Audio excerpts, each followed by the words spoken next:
Thank you so much for staying with us on the program. Anti-corruption fight has been the center point of our conversation on the program. How far have we come? That's been a major focus of President Buhari's government. But how far has the government gone on this particular matter? I can see a lot of your comments, and let me take one or two of your comments. Some of them coming from Kufre Lawson from Akwa Ibom. He wrote to us, he said, it is right unfortunate the way the judiciary have been attacked, especially following the Supreme Court judgments. Why is your party APC always critical when the court rules in favor of the opposition? Kufre also went further to say, also, instead of taking responsibility to deliver the campaign promises the APC made to Nigerians, your party is fond of blaming the PDP more than 8 months after assuming the presidency of the country. I guess it's time to stop the blame game and face issues affecting Nigerians. That's a comment from a viewer from Akwa Ibom, Kufre Lawson. Well, number one, I don't speak for APC. So if he has problems or issues about the APC, speaking about judgments, I think he should talk to he should address this question to the party. I speak for government.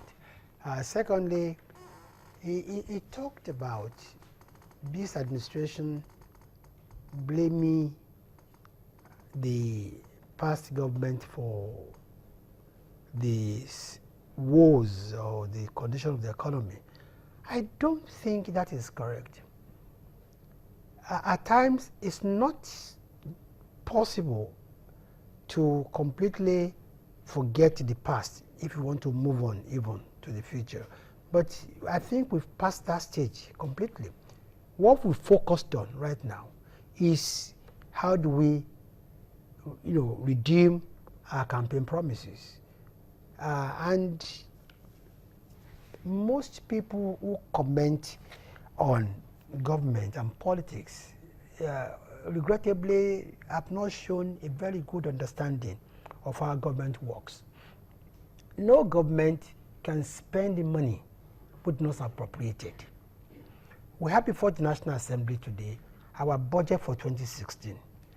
That budget contains all the policies, all the projects that the government wants to embark upon, such as, the social intervention of half a trillion naira, such as spending 30% of our budget on infrastructure, such as, investing more in power, roads, such as, diversifying the economy.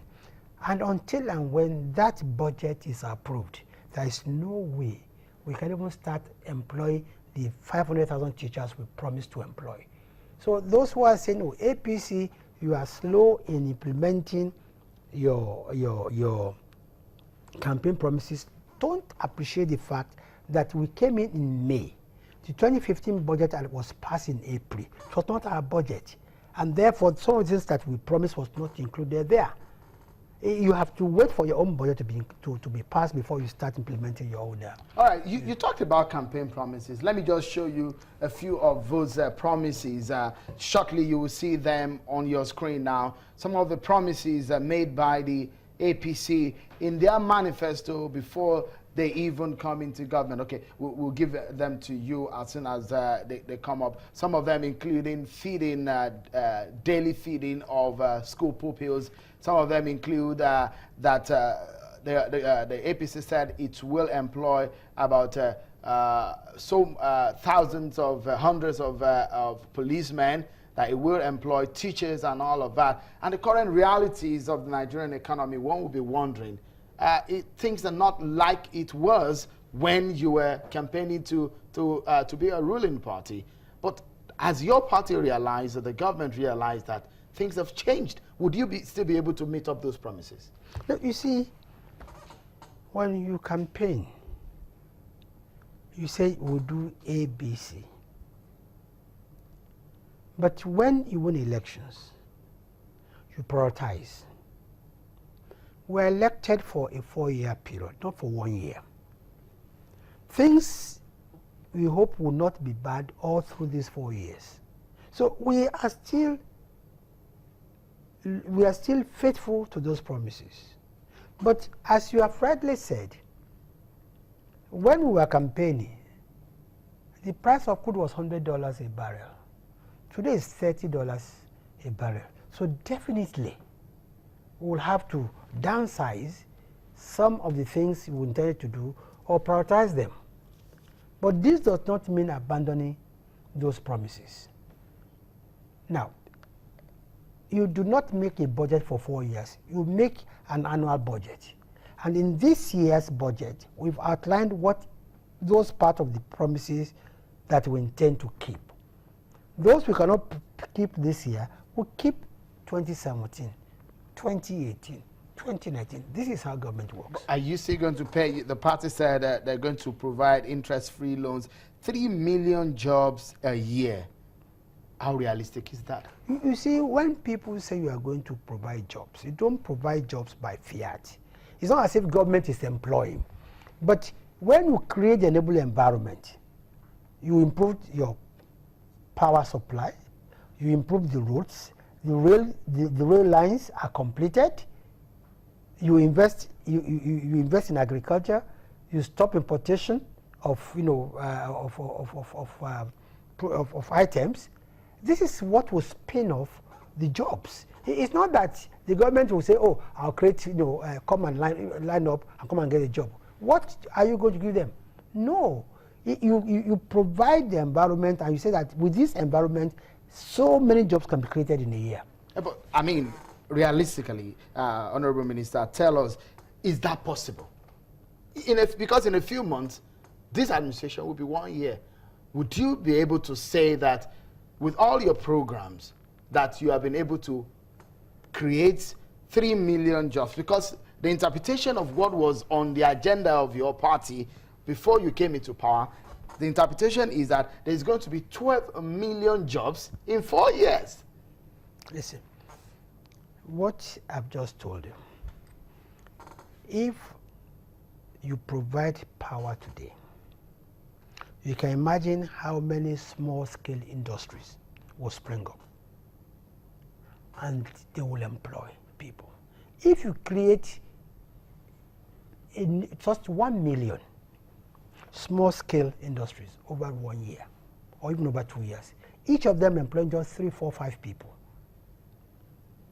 If you start construction all over the country, which is going to start very soon, you will see how many jobs will be created. But Honorable Minister, sorry to cut, because in another 3 months or so, the Buhari government will have spent 1 year. But some of these things that you have mentioned hasn't really happened. Would you say that your party has failed to be able to achieve that? Because you're not saying these jobs are going to be direct. You're saying they are indirect jobs. That's what the explanation is looking like. Sure. We never said these jobs will be direct. We said we create. We didn't say we are going to employ. So we create X number of jobs. And that's what I'm asking. And that if the environment you talked about that you were going to create, such that it will generate and create some of these jobs, they are not yet there. The power is not there. The mining sector has not been started working. The agri sector you've talked about, they've not started working. So meaning that in another 3, 4 months, if these things are not in place, the first year of your government have failed the promise. Sure. I don't think you are following this argument assiduously. One, I said, until and when your budget is approved by National Assembly, you cannot even commence implementation of any of your projects or any of your promises. Now, 3 months is a long time to kickstart the economy. And give us these 3 months. Let our budget to be approved.